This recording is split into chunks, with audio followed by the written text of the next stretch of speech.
ಅನಾದಿನಿಂದ ಮುತ್ಯಾಲಮ್ಮನ ಒಂದು ಆರಾಧನೆ ಮಾಡ್ತಾ ಬಂದಿದ್ದೀವಿ. ಮೊದಲು ದೇವಸ್ಥಾನ ಇದ್ದಿರಲಿಲ್ಲ, ಒಂದು ಗಿಡ ಇತ್ತು. ಆ ಗಿಡದ ಕೆಳಗೆ ಒಂದು ಅಮ್ಮನವರ ಕಳಶವನ್ನಿಟ್ಟು ಪೂಜೆ ಮಾಡ್ತಾ ಬಂದ್ವಿ. ಆಮೇಲೆ 22 ವರ್ಷ ಆಯಿತು.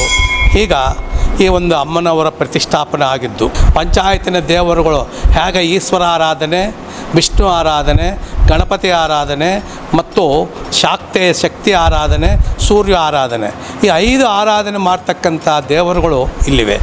ಅಲ್ಲಿ ಆಂಜನೇಯ ಸ್ವಾಮಿ ಎದುರಿಗಿದ್ದಾರಲ್ಲ, ಈ ಆಂಜನೇಯ ಸ್ವಾಮಿ ಕಾರ್ಯಸಿದ್ಧಿ ಆಂಜನೇಯ ಸ್ವಾಮಿ ಅಂತ.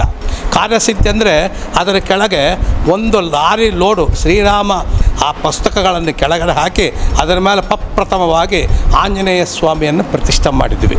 ಅದಾದ ಮೇಲೆ 22 ವರ್ಷದಿಂದ ಅಮ್ಮನವರ ವಿಗ್ರಹ ಪ್ರತಿಷ್ಠೆ ಆಯಿತು. ಇದು ಮುತ್ಯಾಲಮ್ಮ ದೇವಸ್ಥಾನ. ನನ್ನ ಹೆಸರು ರಾಮಕೃಷ್ಣ ರೇಣಿಗುಂಟ ಅಂತ, ಮುತ್ಯಾಲಮ್ಮ ದೇವಸ್ಥಾನದ ನೂತನ ಅಧ್ಯಕ್ಷ. ಈಗ ನಮ್ಮ ಸುರೇಶ್ ಸ್ವಾಮಿ ಭಟ್ ಅವರು ಹೇಳಿದಂಗೆ ನಮ್ಮ ಮುತ್ಯಾಲಮ್ಮ ದೇವಸ್ಥಾನದ 22ನೇ ವರ್ಷದ ಪ್ರತಿಷ್ಠಾಪನೆ ದಿವಸ ಇದು. ಸೊ ನಮ್ಮ ಹಿರಿಯರು ಅಳುಬರು ಎಲ್ಲರೂ ಈ ದೇವಸ್ಥಾನವನ್ನು 22 ವರ್ಷದಿಂದಲೇ ಪ್ರತಿಷ್ಠಾಪನೆ ಮಾಡಿ ಇದನ್ನು ತಂದಿದ್ದರು. ಈಗ ಯುವ ಒಂದು ಸಂಘದಿಂದ ನಮ್ಮ ಒಂದು ಡೈನಮಿಕ್ ಕಮಿಟಿ ಟೀಮಾಗಿ ಮಾಡಿಬಿಟ್ಟು ನಾವು ಒಂದು 30 ಜನನ ಕಮಿಟಿ ಮೆಂಬರ್ಸ್ ಆಗಿ ಹೊಸದಾಗಿ ಮಾಡಿ ನಮ್ಮ ಸುರೇಶ್ ಸ್ವಾಮಿ ಅವರ ಆಧಾರದಲ್ಲಿ ನಮ್ಮ ಒಂದು ವುಮೆನ್ಸ್ ವಿಂಗ್ ಇದ್ದಾರೆ, ಗುಡ್ದೂರು ರಾಧಾ ಮತ್ತು ಇನ್ನೂ ಅವ್ರ ತಂಡದವರು, ಅವರ ಆಧಾರದಲ್ಲಿ ಈ ಗುಡಿಯನ್ನು ಯಶಸ್ವಿಯಾಗಿ ನಡೆಸ್ಕೊತ ಹೋಗ್ತಾ ಇದ್ದೀವಿ. ಸೊ ಈ ಪ್ರತಿಷ್ಠಾಪನಾ ದಿನ ಅನ್ನೋದು ಪ್ರತಿ ವರ್ಷ ಮಾಡಲಾಗುತ್ತೆ ಇನ್ನು ಮುಂದೆ. ಯಾಕಂದರೆ 18 ತಿಂಗಳಿಂದ ನಾವೆಲ್ಲ ಬಂದಿದ್ದೀವಿ. ಈಗ ಎಲ್ಲ ಯುವಕರ ಸಹಾಯದಿಂದ, ಎಲ್ಲ ಕಮಿಟಿ ಮೆಂಬರ್ ಸಹಾಯದಿಂದನೇ ಈ ಈವೆಂಟನ್ನು ಮಾಡ್ತಾಯಿದ್ದೀವಿ. ಸೊ ಇದು ನಮ್ಮ ಅಗಡಿ ಮಾರಪ್ಪ ಕಾಂಪೌಂಡ್ ಅವರಿಗೆ ಒಂದು ಅಗಡಿ ಮಾರಪ್ಪ ರಿಯೂನಿಯನ್ ಅಂತ ಹೇಳ್ಬೋದು ನಾವು. ಸೊ ಅವರಿಗೆ ಈ ಪ್ರತಿಷ್ಠಾಪನಾ ದಿನವನ್ನು ಅಮ್ಮವರ ಆಶೀರ್ವಾದ ತಗೊಂಡು ಎಲ್ಲರೂ ಕಲಿತು ಒಂದು ಎಂಟರ್ಟೈನ್ಮೆಂಟು ಫನ್ಸು. ಇದು ನಮ್ಮ ವುಮೆನ್ಸ್ ವಿಂಗ್, ಈಗ ಹೊಸದಾಗಿ ವುಮೆನ್ಸ್ ವಿಂಗ್ ಅವರು ವೀಣಾ ರೇಣುಗುಂಟ್ಲ ಮತ್ತು ಅರುಣಾ ಅಶೋಕ್ ಅವರು ಕೂಡ ಇನ್ವಾಲ್ವ್ ಆಗಿಬಿಟ್ಟು ಅವರು ಒಂದು ಆ್ಯಕ್ಟಿವಿಟೀಸ್ ಮಾಡ್ತಾಯಿದ್ದಾರೆ. ನನ್ನ ಹೆಸರು ರಾಜ್ ರೇಣುಗುಂಟ್ಲ, ವೈಸ್ ಪ್ರೆಸಿಡೆಂಟ್ ಮುತ್ಯಾಲಮ್ಮ ಟೆಂಪಲ್ಗೆ ಆಗಿದ್ದೀನಿ.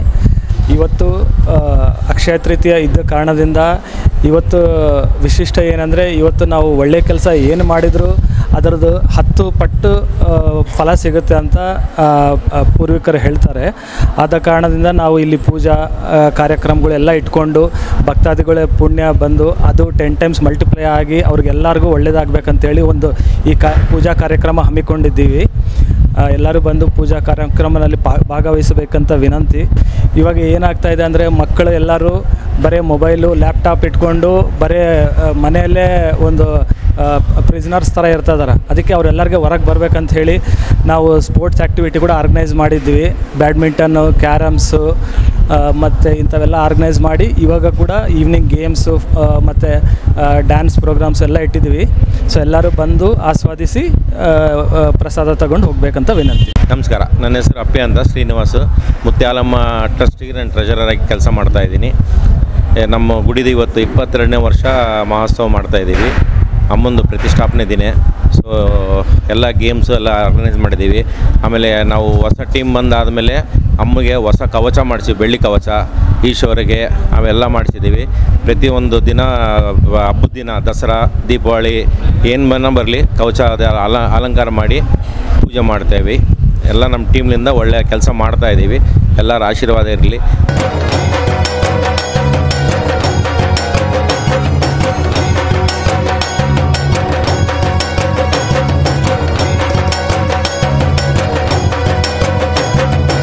ಅನಾದಿಯಾಗಿ ಬಂದಿರತಕ್ಕಂಥ ಈಕೆ ಗ್ರಾಮ ದೇವತೆ ಅಂತ ಹೆಸರು.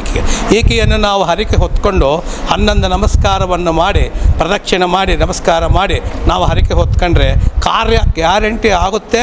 ಆದಮೇಲೆ ಮತ್ತೆ 108 ನಮಸ್ಕಾರ ಮಾಡಿದರೆ ಅಮ್ಮನವರ ಒಂದು ಕೃಪಾ ಕಟಾಕ್ಷ ನಮಗೆ ನಡೀತಾ ಇದೆ. ಈಗ ಇವನು ಬಂದಿರತಕ್ಕಂಥ 22 ವರ್ಷದಿಂದ ಮಾಡ್ತಕ್ಕಂಥ ಬಂದು ಈ ದೇವಸ್ಥಾನ ಇವತ್ತಿನ ದಿವಸ 108 ಲೀಟರಿಂದ ಹಾಲಿನಿಂದ ಅಭಿಷೇಕವನ್ನು ಮಂಜುನಾಥೇಶ್ವರ ಸನ್ನಿಧಾನ ಅಂದರೆ ಮಂಜುನಾಥೇಶ್ವರ ಈಶ್ವರಿಗೆ ಅಭಿಷೇಕ ಮಾಡಿದ್ದೀವಿ. ಮತ್ತು 108 ಗೋತ್ರದವರಿಂದ ಅಂದರೆ ಶೆಟ್ಟರಿಗೆ 102 ಗೋತ್ರ ವಿಶೇಷ.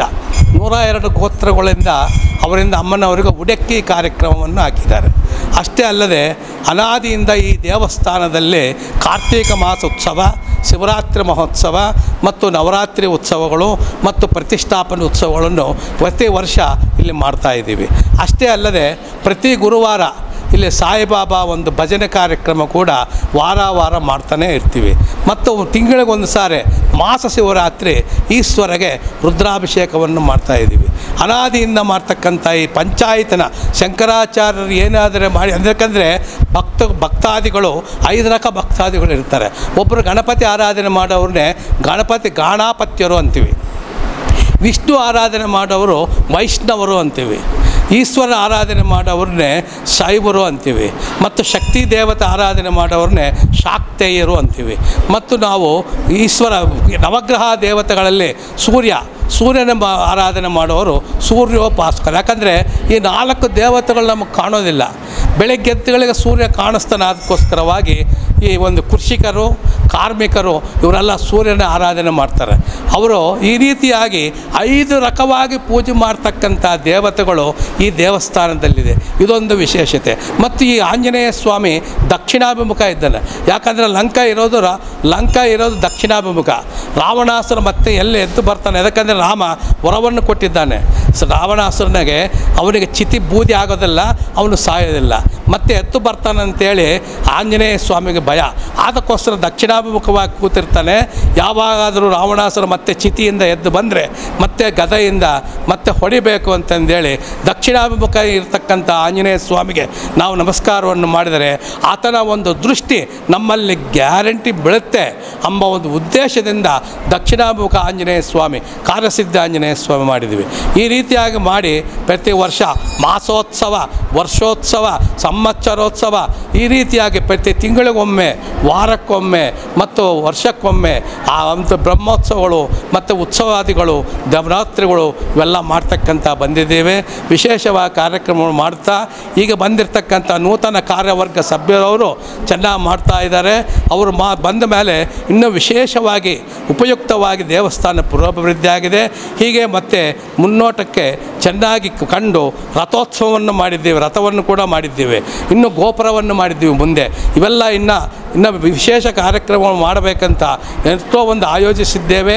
ಅಷ್ಟೇ ಅಲ್ಲದೆ ಇವತ್ತು ಸಾಯಂಕಾಲ ವಿಶೇಷವಾಗಿ ಎಲ್ಲರನ್ನು 3 ಕಾಲನಿಯಲ್ಲಿ 1ನೇ ಹಂತ, 2ನೇ ಹಂತ, 3ನೇ ಹಂತ ಇರ್ತಕ್ಕಂಥ ಭಕ್ತಾದಿಗಳೆಲ್ಲರೂ ಬಂದು ಈ ಕಾರ್ಯಕ್ರಮದಲ್ಲಿ ಭಾಗವಹಿಸಿ ವಿಶೇಷ ವಿಜೃಂಭಣೆಯಿಂದ ಸಾಯಂಕಾಲ ವಿಶೇಷ ಕಾರ್ಯಕ್ರಮಗಳನ್ನು ಮಾಡ್ತಕ್ಕಂಥ ವ್ಯವಸ್ಥೆ ಕೂಡ ಮಾಡಲಾಗಿದೆ. ಇವತ್ತಿನ ದಿವಸ ಅನ್ನ ಸಂತರ್ಪಣೆ ಮತ್ತು 12 ಗಂಟೆಗೆ ಲಲಿತಾ ಸಹಸ್ರನಾಮ ಪಾರಾಯಣ ಇತ್ಯಾದಿಗಳೆಲ್ಲ ಮಾಡಿ ಇವತ್ತಿನ ಕಾರ್ಯಕ್ರಮ ಪರಿಸಮಾಪ್ತಿ ಮಾಡ್ತಾ ಇದ್ದೀವಿ.